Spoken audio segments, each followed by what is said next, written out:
പ്രശസ്ത ആയുർവേദ ചികിത്സകനായിരുന്ന ശ്രീ ലൂയിസ് വൈദ്യരുടെ പിന്തുടർച്ചാ സ്ഥാപനം 70 വർഷത്തെ ചികിത്സാ പാരമ്പര്യമുള്ള Shreyas Ayurveda hospital and research centre Kumbalangi. Kalady ചെമ്പിശ്ശേരിയിൽ കൂറ്റൻ മലമ്പാമ്പിനെ പിടികൂടി. കാലടി പഞ്ചായത്തിലെ 2ാം വാർഡിൽ ചെമ്പിശ്ശേരിയിൽ പ്രവർത്തിക്കുന്ന കൽപ്പന അരിമില്ലിന് പുറകുവശത്ത് നിന്നും കൂറ്റൻ മലമ്പാമ്പിനെ പിടികൂടി. 2ാം വാർഡിലെ തൊഴിലുറപ്പ് തൊഴിലാളികൾ പണിക്കായി ഇറങ്ങി കാട് വെട്ടി തെളിക്കുന്നതിനിടയിൽ ഇരവിഴുങ്ങി അനങ്ങാതെ കിടക്കുന്ന വലിയ പാമ്പിനെ കാണുകയായിരുന്നു. ഇവർ വാർഡ് മെമ്പർ KD എൽദോസിനെ വിവരമറിയിക്കുകയും മെമ്പർ ഫോറസ്റ്റ് ഓഫീസിൽ അറിയിച്ചതനുസരിച്ച് ഫോറസ്റ്റിന്റെ പാമ്പ് പിടുത്തക്കാരൻ നീലീശ്വരത്തുള്ള ഷിജു എത്തി പാമ്പിനെ പിടികൂടുകയായിരുന്നു. സാഹസികമായാണ് പാമ്പിനെ പിടികൂടാൻ സാധിച്ചതെന്ന് ഷിജു പറഞ്ഞു.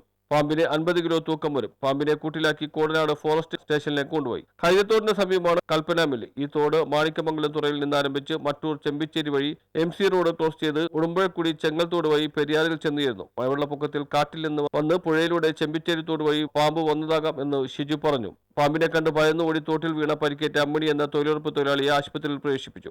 News bureau, Mattoor. കാലടി.